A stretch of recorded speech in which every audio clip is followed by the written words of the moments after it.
revista de opinión. Democracia.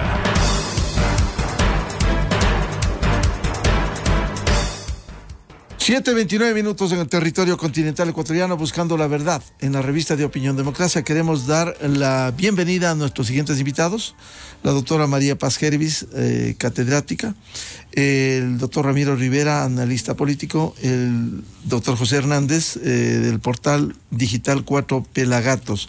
Les hemos invitado para hacer un análisis político de estas 24 primeras horas de la movilización que anunciara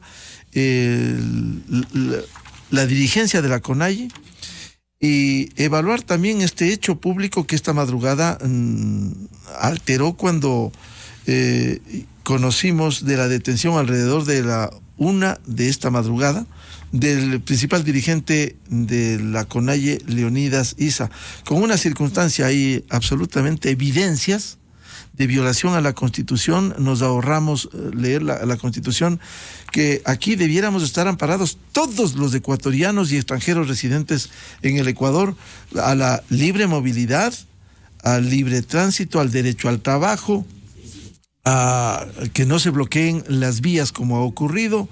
Dicen que defienden a Pachamama, tumbaron árboles, es decir, una serie de hechos, incendio de patrulleros. Hace poco escuchábamos el informe de estas primeras 24 horas. Con este antecedente quiero empezar con José Hernández, que esta madrugada nos daba cuenta de cómo fue detenido Leonidas Issa.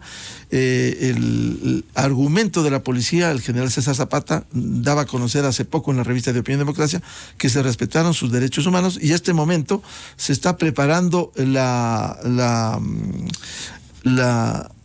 acción de flagrancia aquí en la Fiscalía de Pichincha, en la calle Patria y 9 de octubre, para la formulación de cargos. Se argumenta que hay toda la documentación de ello. José, ¿qué representa este hecho en estas condiciones? Muy buen día, José Hernández. Hola, Miguel, buenos días. También buenos días para Ramiro, y también para ti, María Paz y Miguel. A ver, esto representa un quiebre, ¿no es verdad?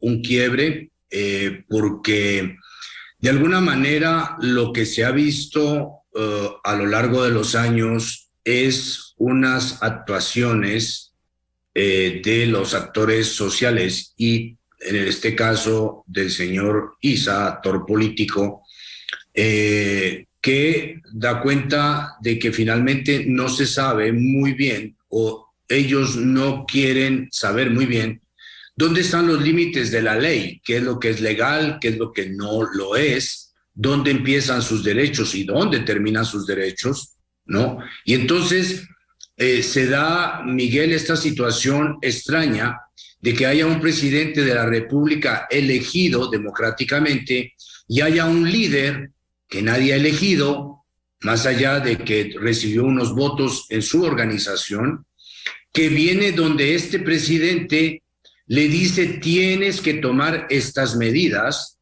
y no es si quiere, sino tienes que. Y tienes además que si no las ejecutas, pues entonces básicamente declara un plazo de duración del periodo presidencial, y puede tomar de rehén a la sociedad, agotar, acabar los derechos, desconocer los derechos de todos los otros ciudadanos, so pretexto de que él tiene unas reivindicaciones que tiene que imponer.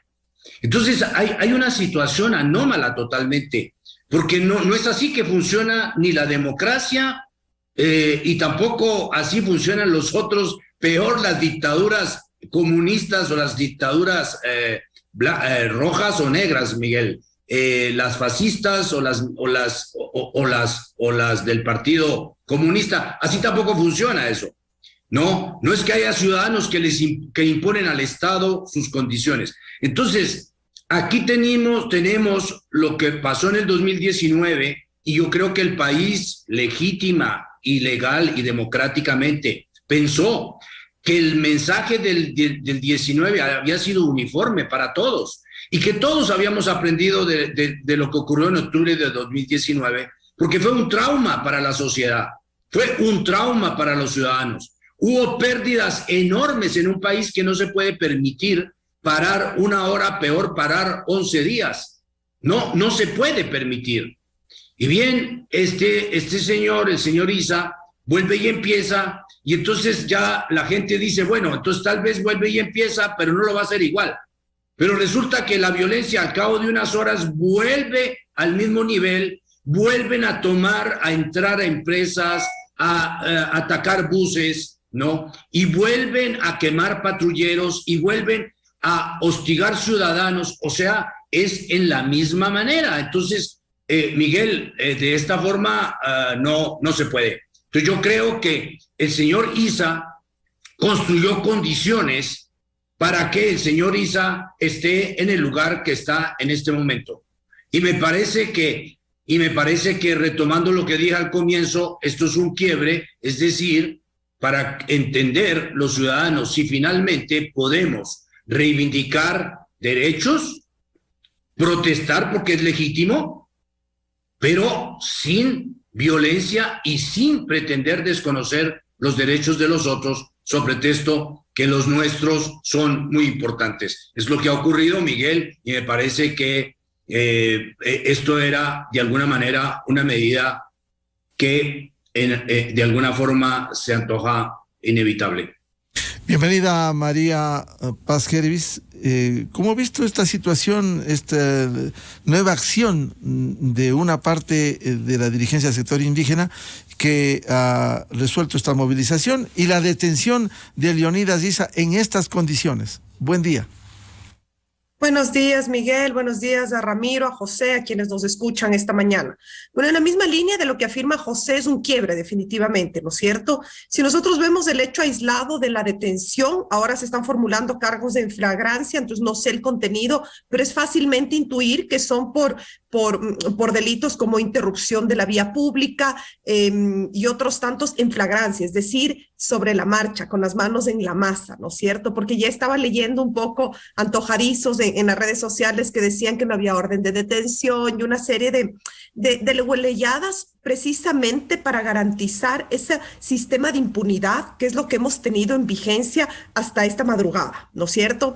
Entonces nosotros vemos que los ciudadanos y ciudadanas del Ecuador no somos todos iguales, hay unos estatus, y por ejemplo, la dirigencia indígena tiene un estatus distinto. Si es que yo salgo y paro las calles, sea cual sea mi reivindicación, yo soy feminista, soy muy convencida de mi militancia y jamás me he creído con derecho a interrumpir el paso de las otras personas ni de prender fuego a nada, ¿no es cierto? Pero seguramente yo sería procesada. Sin embargo, vemos que la lógica de impunidad que se agravó con lo que ocurrió en la Asamblea hace pocos meses. No podemos, los ecuatorianos nos olvidamos rapidito de las cosas, ¿no?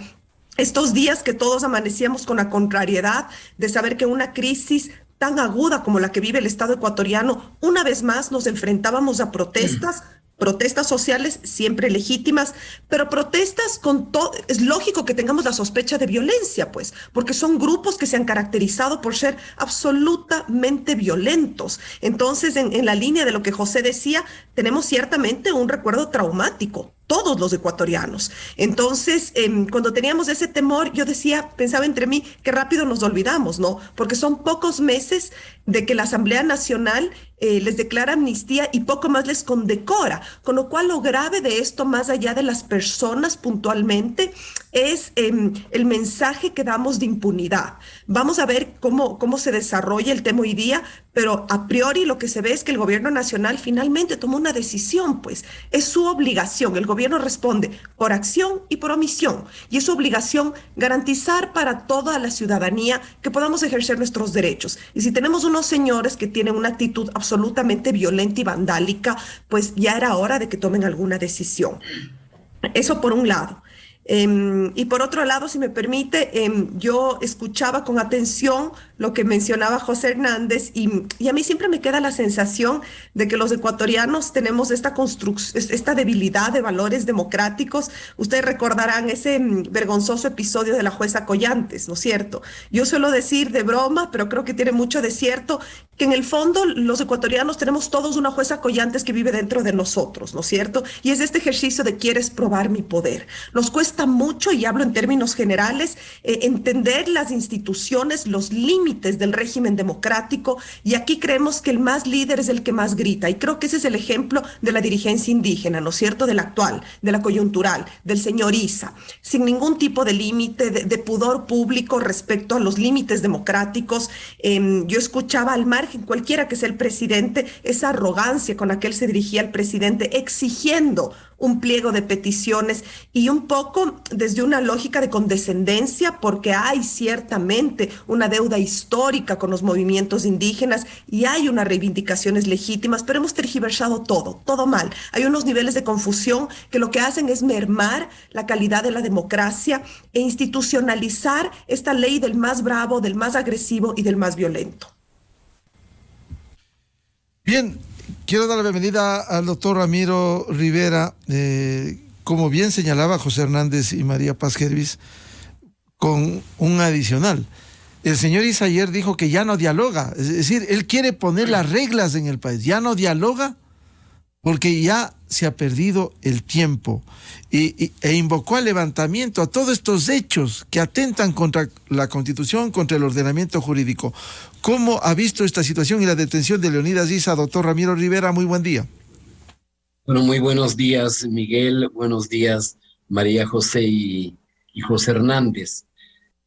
Cuando adviene en el mundo la derrota de los regímenes totalitarios, del signo que sea, en este caso del totalitarismo nazista, del totalitarismo fascista, y luego que colapsó el totalitarismo rojo, entre las características de la democracia está la vigencia de las reglas. Es decir, no cabe una sociedad si es que no hay reglas que pongan límites, que pongan referentes a lo que podemos hacer en el ejercicio de la libertad y a lo que no podemos hacer en el ejercicio de la arbitrariedad. El ámbito de las libertades que le competen al ser humano y el ámbito de las libertades que le competen a un tercero. El señor Issa tiene obviamente derecho a protestar, a gritar en voz alta, a condenar las políticas con las que él disiente. No tiene derecho a instigar a que su gente interrumpa las carreteras, tale los árboles, impida la movilización de los ciudadanos. Tiene derecho a no trabajar, porque detrás de los ponchos del señor Issa tiene que haber un importante poder económico.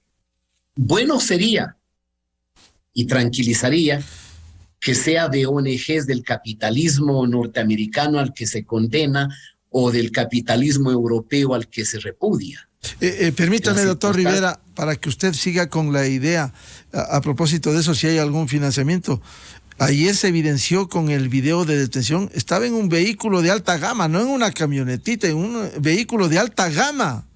El señor Issa se movilizaba. Por favor, continúe. Hace algún tiempo conversaba con un dirigente indígena de Imbabura. Obviamente que tengo que proteger su nombre. Y él me decía que el señor Issa manejaba mucho dinero. Y en efectivo, que compraba voluntades y que neutralizaba acciones en base a muchísimo dinero que él manejaba. Pero bueno, ese es otro problema. Pero fíjese usted, en el video que José Hernández difundía a través de 4 Pelagatos hoy a primeras horas del día de la detención, el señor Issa estaba tan envalentonado que decía: no me jales, no me vas a romper el poncho, no me topes. ¿Se acuerdan ustedes legiones de militares a quienes se les sacó los zapatos en octubre del 19? Policías humillados, mujeres policías vejadas y violadas, ciudadanos agredidos, plantaciones de agroindustrias invadidas, calles destruidas, edificios incendiados. Y entonces aquí volvemos al tema principal.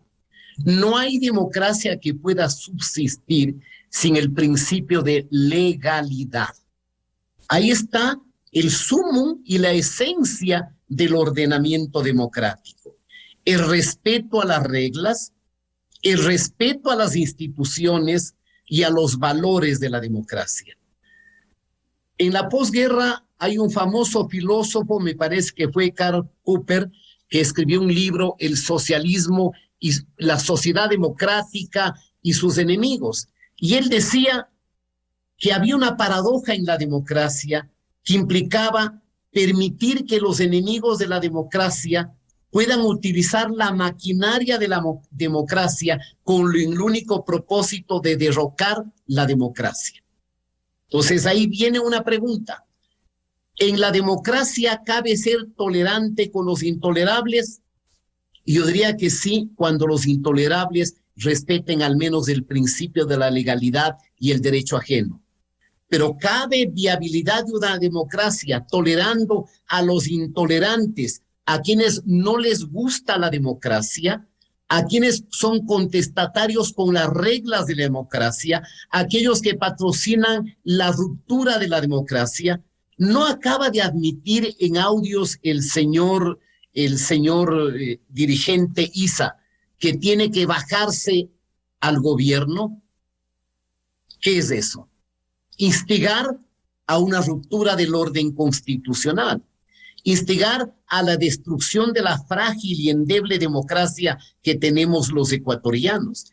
Es que el señor Issa no es un dirigente campesino común que pueda discrepar, que pueda movilizarse, que pueda organizar una paralización. Es que es un enemigo del ordenamiento democrático. ¿Le han escuchado al señor Issa alguna protesta por los actos de corrupción del correísmo? El señor Issa abrió la boca cuando se le concedió la impunidad al señor Glass. ¿El señor Issa ha hecho algún pronunciamiento sobre la guerra del Estado democrático contra el salvajismo de las bandas transnacionales, del delito y de actitudes que lesionan la dignidad de los seres humanos? El señor Issa está convocando a una paralización indefinida, cuyo único propósito es votarle al gobierno democrático. Entonces, si una sociedad se asienta sobre el principio de la legalidad, todos son los ciudadanos quienes debemos someternos al ejercicio de esa libertad y al respeto de esas normas. De tal manera que yo diría, ya era hora que la fuerza coercitiva del Estado se haga presente, obviamente respetando los derechos humanos, obviamente cumpliendo los procedimientos, pero el señor Issa, de manera inequívoca, ha sido sorprendido in flagrante, es decir, en flagrancia, cometiendo delitos como los que se han cometido durante el día de ayer. Está bien que salgan a manifestar, pero es absolutamente condenable y reprochable que invadan empresas agropecuarias, que invadan plantaciones florícolas para destruir sus instalaciones, amedrentar a los seres comunes y obligarlos a salir. Queremos un país de violencia y de caos, donde el señor Issa sea el que extienda los salvoconductos para que la gente pueda movilizarse. Ayer daba cuenta un canal de televisión que ni siquiera a los médicos se les permitió que pudiesen trasladarse a una localidad de la provincia de la Suay. Es que entonces la actitud, yo no diría del movimiento indígena, yo daría una enorme diferencia entre el movimiento indígena, que tiene una importante diversidad, y una persona alienada, radicalizada, que es el señor Issa. ¿Quién quisiera que en la Constitución se diga que a pesar de que fulano, mengano, sutano sean elegidos presidentes de la República, estarán obligados a cumplir las exigencias del señor Issa? Es decir, colocarse por encima de la ley, colocarse por encima del ordenamiento constitucional, ser el mandamás, el supremo y el jefe. Y eso en democracia no cabe desde ningún punto de vista. José Hernández, dos temas que quiero plantearle. El uno, este audio de Leonidas Issa de los tantos, en los que intenta subvertir el orden constituido y que dijo lo siguiente. Ya convierte en una agenda muy importante. O sea, bajar al presidente de la República no va a ser nada fácil con una movilización así, sino realmente con una medida de hecho muy contundente. Es decir, él quiere bajarse al presidente, es su decisión, y aquí quiere imponer. ¿En qué queda el ordenamiento jurídico? Y lo segundo, José, porque a veces se dice, son reivindicaciones sociales, diría que son reivindicaciones políticas de los 10 puntos que señala.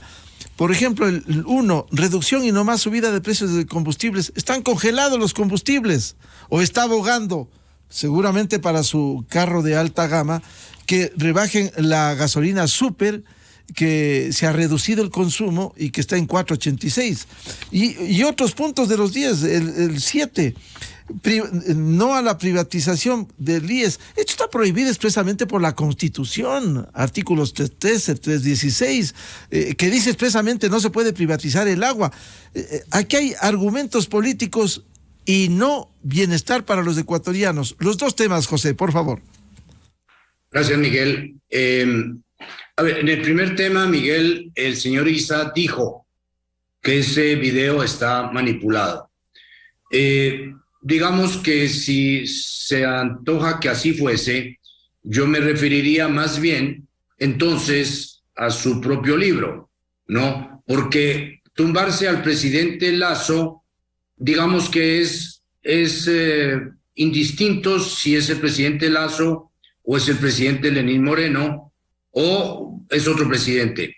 El señor Issa lo dice en su libro en forma absolutamente lacónica, dice que él no cree en el sistema democrático, él se burla de los dirigentes indígenas que han entrado en el juego, dice él, del sistema democrático, y él dice que lo que se debe hacer mediante la violencia, no, sin descartarla, porque él considera que la violencia producida por él y su gente es sagrada, porque es para causas nobles, entonces esa violencia es sagrada, ¿no? Entonces que mediante la violencia, si fuese el caso, establecer en el Ecuador lo que él llama el comunismo indoamericano.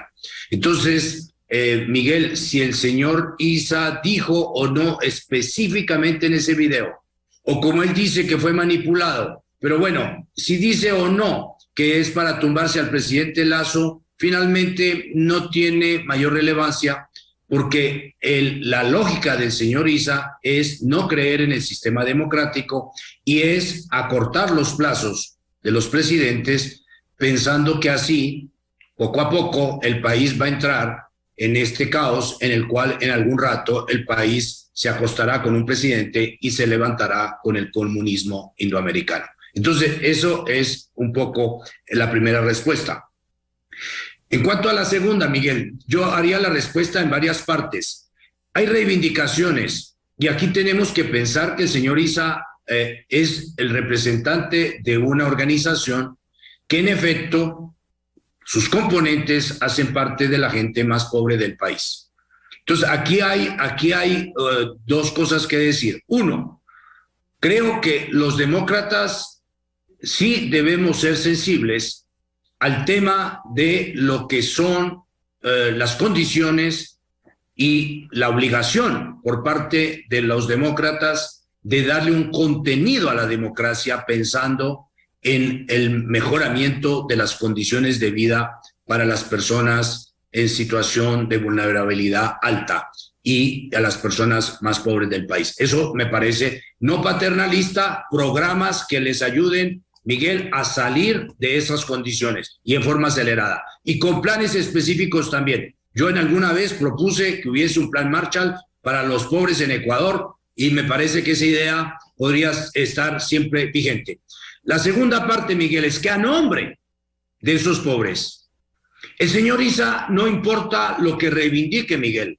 ¿Por qué? Porque no son 10 temas los que están en jaque.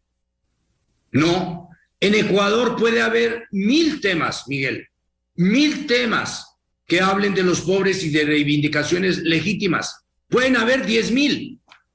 El problema no es el número. El problema es cómo se piensa que eso se puede procesar para ser superado. Y entonces ahí viene el tema político. El señor Issa no está pensando en superar condiciones adversas en sus comunidades, porque si no, la primera pregunta que habría que hacerle y que no ha respondido nunca es por qué nunca ha hablado de la desnutrición crónica infantil. ¿Por qué? ¿Por qué nunca ha venido con unos temas específicos de sus comunidades? Y entonces ahí entra lo que tú dices, reivindicaciones que en muchos casos son etéreas, no tienen sentido, pero suenan bien, Miguel, ¿no? Por ejemplo, salir a decir en un video, como lo hizo ayer, que el presidente está muy mal, ¿no? Que hasta cuándo el presidente va a ser rehén del Fondo Monetario Internacional y que son los programas del Fondo Monetario, ¿hasta cuándo vamos a tener ese discurso? ¿No? Pero él lo hace, porque eso suena bien, porque toda la izquierda jurásica que tiene el país, ¿no? La izquierda que por prurito, ¿no? Por prurito, porque no está bien ser de centro, no está bien ser liberal, no, hay que ser de izquierda, ¿no? Entonces, esos que son así, porque por prurito son y por prurito todavía están haciéndole odas a la Revolución Cubana, entonces en ese medio suena bien, Miguel, hacer catequesis con cosas que no importa si son verdad, pero suenan bien. Hablar contra los Estados Unidos suena muy bien. Hablar contra el Fondo Monetario todavía mejor. Decir que Lazo o que cualquiera son estos ricos explotadores, etcétera, etcétera, no, suena todavía mejor cuando tiene amigos el señor, en parte él y en parte amigos que son terratenientes, ¿no? De las comunidades indígenas. No, eso, pero suena bien, Miguel. Entonces, las reivindicaciones, como tú dijiste, unas no tienen sentido, ya están hechas. Otras, Miguel, decir seguridad, educación y salud, que se den los presupuestos adecuados. Bueno, pues, o sea, me parece que eso es hablar en forma etérea. ¿Por qué? Porque es no hacerse cargo, y esa es parte de la enorme irresponsabilidad de la izquierda en este país, o de la gente que se dice de izquierda, ¿no? Y es que finalmente son buenos para distribuir, no son buenos para producir. Son buenos para quitarle a alguien, pero no son buenos para producir algo. Y finalmente no hacen cuentas, ¿no? No hacen cuentas. Y ahí está Alberto Acosta, Miguel, ¿no? Apoyando todo esto, ¿no? Y Alberto Acosta, cuando se le preguntaba, por ejemplo, en Montecristi, ¿no? ¿Cómo iban a poner, qué iban a hacer con toda la gente que querían meter a la seguridad social? Decían, pero ¿cómo? ¿Tienen que cobrarles algo? No. Las amas de casa, los pobres, no, ellos no. No, pero ¿cómo? Si eso es las cuentas de los que están pagando. ¿Cómo van a pagar toda esta cantidad de derechos que están poniendo en la Constitución? No, eso es después, me dijo. Eso es después. O sea, eso no, entonces es fácil poner derechos, es fácil hablar, como dice el pueblo, hablar paja, porque es paja, ¿no?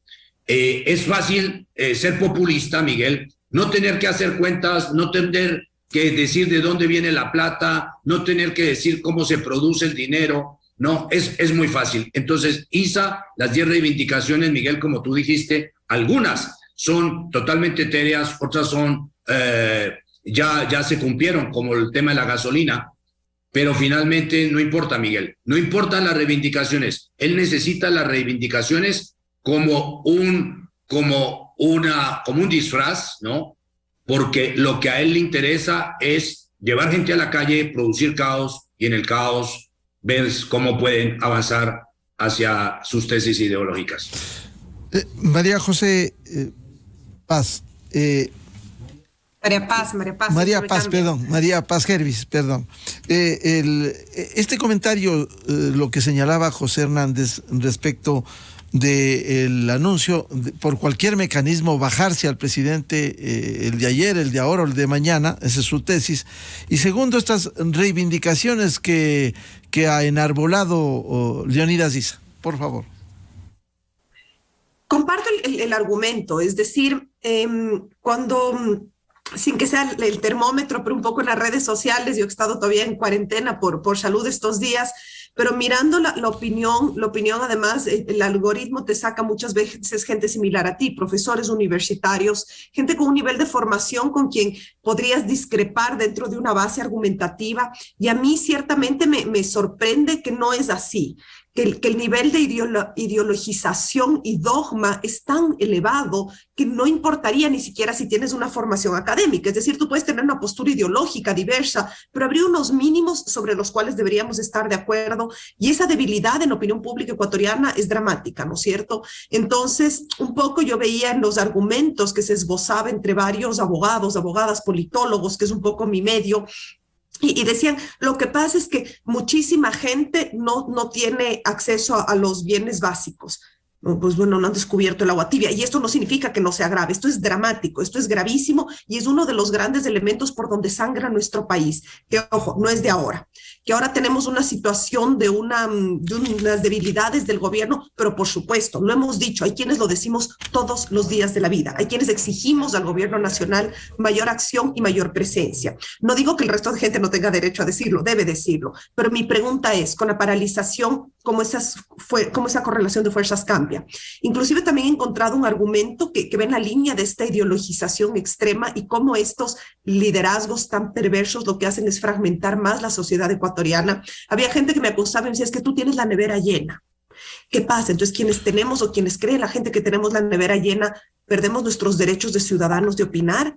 Realmente, entonces aquí el derecho de la ciudadanía es únicamente de quien no tiene la nevera llena. Los paros van a cambiar y van a repartir lo que esté en las neveras de las personas. Definitivamente no es así. Y si somos medianamente acertados en el análisis, es saber que este tipo de paros que generan pérdidas millonarias para el país, quienes más pierden son precisamente las clases más necesitadas. Yo pongo a pensar, yo trabajo en universidad, pero mi esposo trabaja en el área del marketing, y una de las angustias que él tenía el domingo en la noche y no podía dormir es que él tiene una fuerza de ventas de 140 personas, no de la empresa donde él trabaja, bajo su responsabilidad. Y él me decía, esta fuerza de ventas son vendedores diarios que cobran diario. Entonces, el momento que hay paro, todas las llamadas que él recibiera, la desesperación de la gente que le decían, si no trabajo mañana, ¿cómo llevo el pan a mi casa? ¿Cómo trabajan si estaba cerrado todo? Entonces, yo creo que esa miopía es inaudita en quienes son líderes sociales. ¿Cómo pueden liderar si no pueden ver las necesidades de su gente? Hay muchas cosas que deben cambiar del Ecuador. Hay muchas cosas que este gobierno está a tiempo de corregir. Hay cosas que algunos de nosotros exigimos, pero definitivamente cerrar las vías no es la solución. Cambiar de presidente, peor. Cuando ayer también veía, es que no hay medicinas, claro que no hay. Entonces, derroquemos al presidente. Ah, claro, y llegará el nuevo presidente con una varita mágica. Entonces, creo que ya es momento de ponernos serios.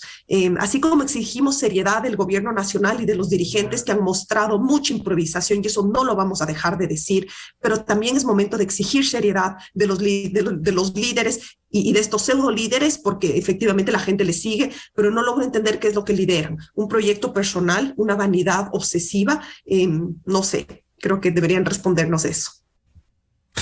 Doctor Ramiro Rivera, estos dos temas, tumbar al presidente, sea ayer, ahora o mañana, su tesis de Leonidas Issa, y segundo, esta plataforma que dice de lucha. Bien decía José Hernández, aquí no está la desnutrición crónica infantil, provincias como Chimborazo tienen más del 42%. Es decir, ¿esta es una plataforma politiquera del señor Issa?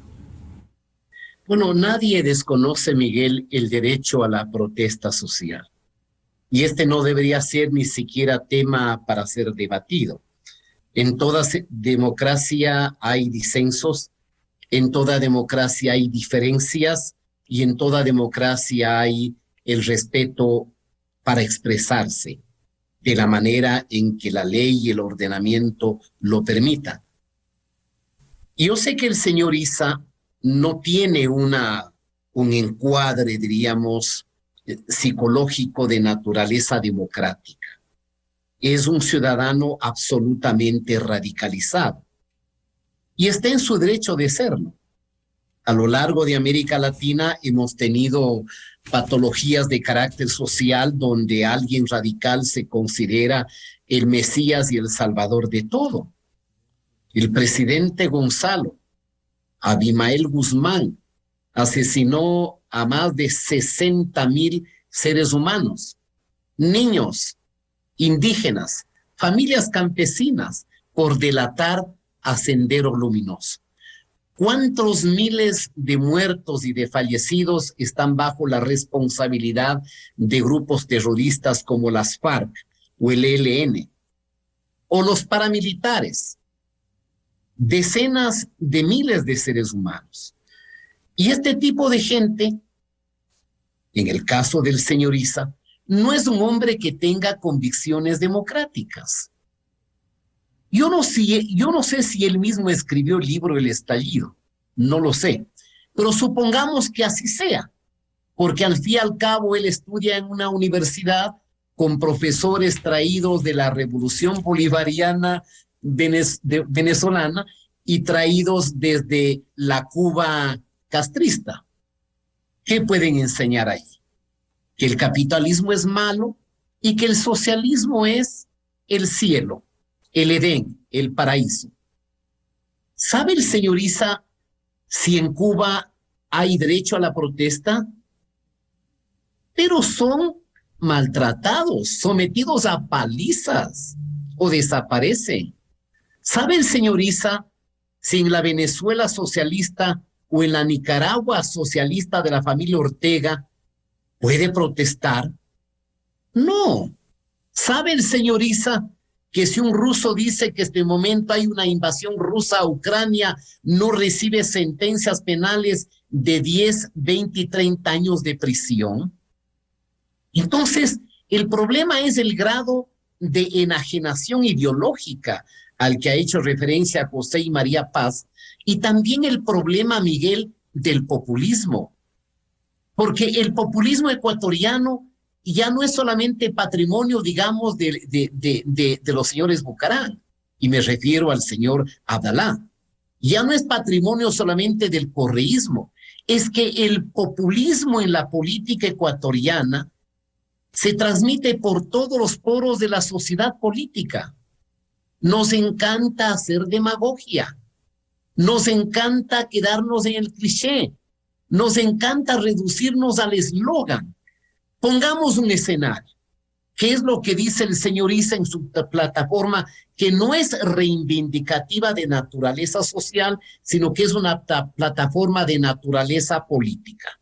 Lo primero que está insinuando es que cuando convoca un paro indefinido y dice que hay que bajarse a Lazo, está apuntando a que la lógica democrática de él es calentar las calles, incitar a la violencia, encontrarse con algunos muertos, victimizarse y votar al gobierno. La pregunta cabe es, ¿eso es parte de la lógica o de la dialéctica de una democracia? No lo es, no lo es, porque la movilización y menos la violencia en democracia puede sustituir al voto de los ciudadanos. Pero tan enajenado es el señor Issa que en las elecciones del 2021 ni siquiera apoyó al candidato de la CONAIE y de Pachacuti, Yacu Pérez. No, ni siquiera quiso ser legislador, porque estoy seguro que si el señor Issa, con el nivel que tiene de legislador, va a quedar confundido en la masa, difícilmente va a destacarse. El señor Issa ha hecho una reflexión que si el Ecuador en este momento gasta 3.000 millones en subsidios a combustibles y hay que subsidiar más, digamos 5.000 millones, ¿de dónde sale esa plata? Es que la política ecuatoriana no se hace esas preguntas. Es lo que generalmente sucede con el Parlamento Nacional. El Parlamento Nacional, en el Parlamento Nacional se expresan los discursos grandilocuentes, agonísticos, radicales, dramáticos, extremos, donde se habla de la pobreza y se exige al gobierno una solución y se pone en la ley. Es que el dinero no cae del cielo. El dinero solamente se genera produciendo, ahorrando, generando riqueza, no generando conflictos. Pero esa pregunta no se hace ni siquiera la élite política, menos va a hacerse el señor Issa, de tal manera que desde mi punto de vista diríamos que la agenda del señor Issa no es de carácter social. Sería estupendo escuchar a la señora Issa diciendo el Ministerio de Inclusión Social debería invertir tales cosas en tales obras, en tales provincias donde en tal sitio hay la más extrema pobreza del Ecuador. Que la hay, por supuesto, que la hay.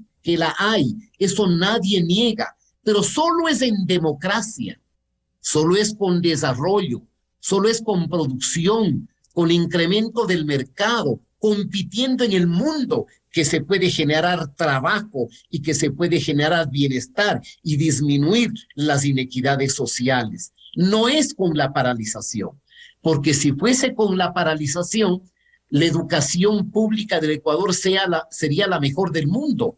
40 años soportamos a un MPD y a una UNE instigando todos los años paros de 2 o 3 meses. ¿Y en qué ha cambiado la educación? Mientras la educación pública en Estados Unidos o sobre todo en Europa es de excelencia, es la mejor, la envidiable. En países pobres como los nuestros, la educación pública es una pena, una desgracia, y la gente tiene que ir a la educación privada para tener alguna información o formación que le permita competir en la vida pública. La protesta no se niega, Miguel, porque el romanticismo de las redes sociales vende la idea de que estos malos liberales, capitalistas, neoliberales, fondomonetaristas, no se conduelen con el dolor humano. Aquí hay injusticias, aquí hay inequidades, aquí hay desigualdades, pero una sociedad solamente puede superar ese estado de situación con educación, con trabajo, con esfuerzo y con un desarrollo sostenible. No se trata de ignorar las lacras y las falencias sociales que sí existen, pero ellas no se solucionan con este tipo de paralizaciones. Y una reflexión común, diríamos última, que debería ser materia de estudio sociológico. Decía un indígena de Cotopaxi que si revisamos la historia de la cúpula del movimiento indígena y sobre todo de la CONAIE, la élite que ha pasado luchando, instigando movilizaciones, gran parte de esa élite que luego se promovió políticamente en la representación, tiene un nivel de vida inmensamente superior al de la masa de indígenas empobrecidos. Es decir, a veces al parecer a algunas élites les sirve la lucha para lograr su propia movilidad social, su propio acomodamiento y riqueza, y no necesariamente ha servido para que el nivel de vida de sus pueblos se haya atenuado en la pobreza o haya alcanzado algún nivel de acceso a la justicia y al bienestar que debe garantizar la sociedad democrática. Bien, muchas gracias por seguir aportando y les volveremos a convocar por este momento. Hoy las movilizaciones del sector indígena y lo que suceda con el señor Leonidas Issa, hoy detenido. Muchas gracias a María Paz Hervis, a José Hernández y a Ramiro Rivera por su valioso aporte como Gracias. siempre. Muy amables. Muy buen día. Buenos días. Buenos días. Buenos días. 8:12 minutos en el territorio continental ecuatoriano, buscando la verdad en la revista de Opinión Democracia. Vamos a una pausa publicitaria y luego tenemos 3 invitados. Alejandro Martínez, presidente de Expo Flores, lo que sucedió este lunes, Rodrigo Gómez de la Torre, presidente de la Cámara expresidente de la Cámara de Agricultura, y José Villavicencio, dirigente sindical. Miguel Rivadeneira en la revista de Opinión Democracia. Bienvenidos al microinformativo de la hora. Para el analista José Hernández, en uno de sus editoriales describe a Leonidas Issa de cuerpo entero. Hernández describe a Issa como un político y un populista de esos que quieren hacer la revolución por